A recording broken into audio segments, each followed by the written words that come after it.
Sa iba pang balita, kasama ang Public Attorney's Office, muling dumulog si PMA Cadet First Class Jeff Cudia sa Korte Suprema upang hilinging mamagitan at magpatulong sa intervention. Para sa detalye, balita mo kay Joseph Parafina. Kumpleto ang pwersa na mismong si Cadet Aldrin Jeff Cudia ang muling nagpapasaklolo dito sa Korte Suprema para hingin na mabigyan man lamang siya ng pagkakataon na magkaroon ng diploma at sertifikasyon na nakapagtapos siya sa Philippine Military. Ito ngayon matapos di siya pagbigyan na makapagtapos bilang Siklab Diwa class ng 2014. Kasama niya sa pagtungo sa Korte Suprema sina PAO Chief Attorney Presida Acosta, mga magulang at maging si running priest Father Robert Reyes na tumakbo pa mula sa Luneta para sa kanilang panawagan. Para sa PAO, walang due process ang pagkakatanggal sa graduating list na si Cudia. Kaya dapat korte na lamang ang tumugon dito.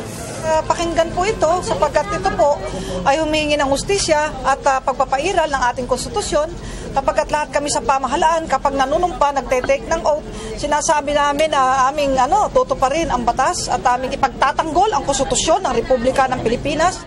Kahit anong pilit namin ay magbigay ng pahayag ni Aldrin Cudia. Tanging ang kanyang ina na lamang na nanawagan na sana'y pagbigyan na makapagtapos ang kanyang anak para makahanap lamang ito ng ibang trabaho. Yung diploma niya, dahil po pinaghirapan niya po talaga yun. Tsaka talaga pong hindi siya guilty sa binaratang sa kanya. Para sa grupo ni Father Reyes, sapat na ipakita nila sa publiko ang kanilang suporta sa kadete na sa kanilang tingin ay di nabigyan ng tamang hustisya sa pinaglalaban nito.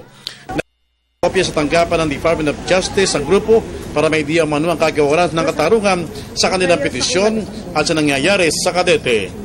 Kami po ay naglunsad ng isang simpleng run in support of Aldrin, Run for Justice. Kaya po naniniwala po kami na ang tunay na graduation na nangyari sa PMA ay ang pag-graduate ni Aldrin Cudia. Para sa Telebisyon ng Bayan, Joseph Parafina.